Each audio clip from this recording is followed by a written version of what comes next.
All right, ladies and gentlemen, welcome back to Warriors Daily. I'm not sure if you guys saw Kendrick Perkins, former NBA champion, thinks the Golden State Warriors should trade for New Orleans Pelicans star Brandon Ingram.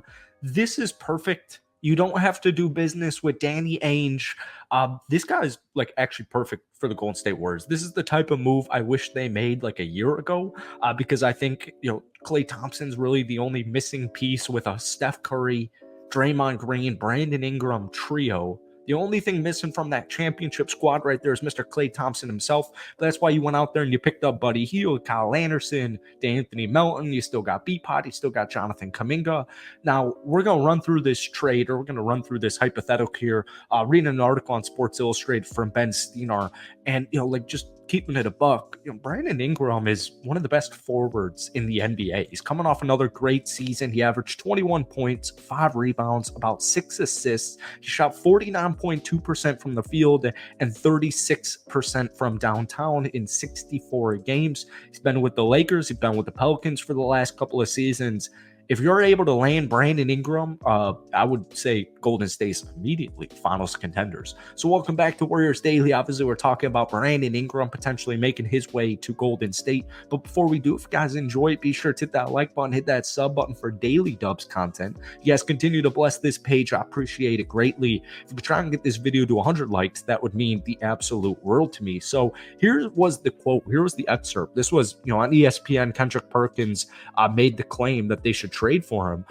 I would like to see Brandon Ingram, because we know that the Pelicans are listening to offers, go to the Golden State Warriors. I think Brandon Ingram alongside Draymond Green, Steph Curry, not only would do wonders for him, but that would do wonders for the Golden State Warriors. Here's the catch.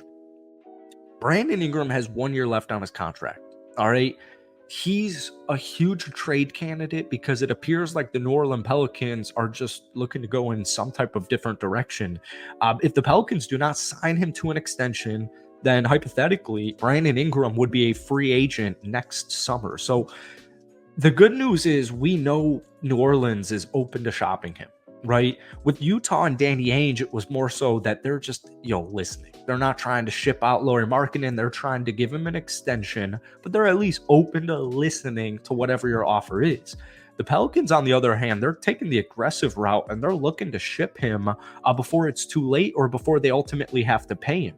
Ingram was the second pick in the 2016 NBA draft. He played just 1 year at Duke, but he's been in the league now for 8 seasons, splitting between the Lakers and the Pelicans. His career averages right on par with his season's or statistics last season: 19.4 points, 5.2 rebounds, 4.3 assists per contest, while shooting 47% from the field and 37% from downtown in just under 500 regular season games.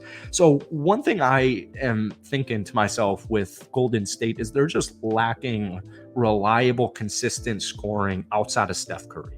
Obviously, you've got Jonathan Kuminga, who just saw huge increases in his scoring production last season, but they still need some type of score. And whether it's Lauri Markkanen or Brandon Ingram, Golden State needs to make a move like this. Once again, I can't emphasize this enough. The benefit of this is you don't have to deal with the deal with Danny Ainge. So they're not going to be asking, New Orleans front office is not asking for Moses Moody, Brandon, Jonathan, and 3 first-round draft picks like the Utah Jazz are for Lauri Markkanen. You'd probably be able to get away with something revolving around Moses Moody, Andrew Wiggins for the salary matcher and a first-round pick or something like that. It also probably wouldn't just be, straight up 1-for-1 trade, but you'd probably be able to get a player or two back from New Orleans depending on what you give in. It just seems like if Golden State really does want to move the needle, you're going to have to ship away either Brandon or Kuminga, at least Moses Moody. In my last video, we discussed Walker Kessler and Lauri Markkanen, and it appears as if nobody is down to trade Jonathan Kuminga for Lauri Markkanen. Or sorry, not Jonathan. People are not trying to trade Brandon for any player. Brandon is a winning basketball player. We saw it last season. He's a great defensive guard.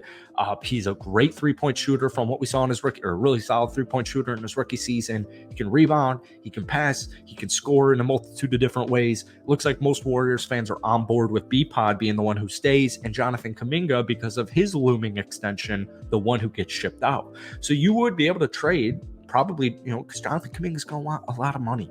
He's going to want a lot of money. The issue is we just haven't seen that consistency for a full year. We've seen plenty of flashes of consistency, but you need to do it for a full season. We just haven't seen that necessarily from him. However, this upcoming season, 22 years old. But I do think B-Pod and TJD showcased enough as rookies. Like, they earned invites to USA Select Team.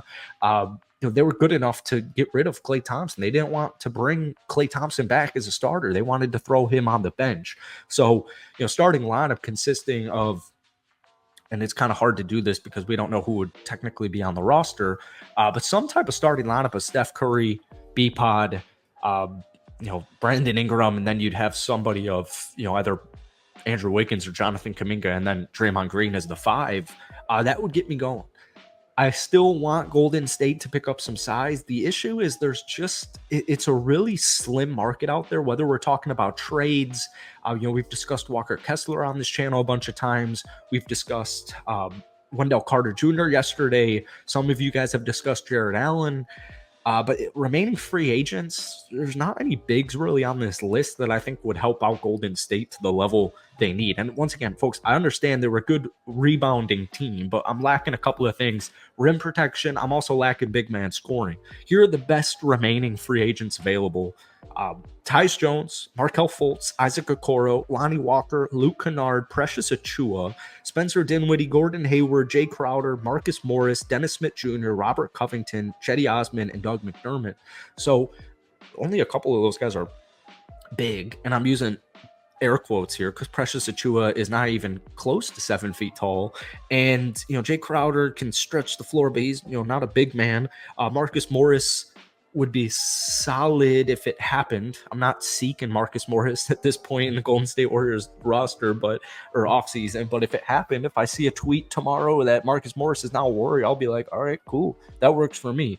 But I think they're fine on guards. I think they went out there and they picked up D'Anthony Melton, Buddy Hield for reasons. Kyle Anderson, great.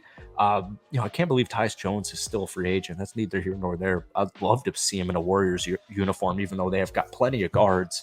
A vet minimum. Most of these guys are going to be signed for a vet minimum if they even get signed. Tyus Jones, really the only one on that list where I'm thinking he really shouldn't be on a vet minimum.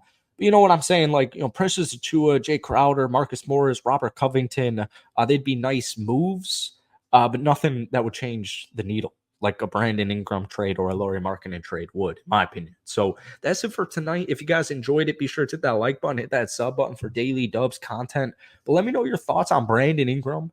But also, guys, Brandon Ingram, Lauri Markkanen, let me know, who are you comfortable trading? Whether it's Andrew Wiggins, whether it's Brandon, whether it's Jonathan, whether it's Moses, a couple of first-round picks. Let me know what you're comfortable trading away.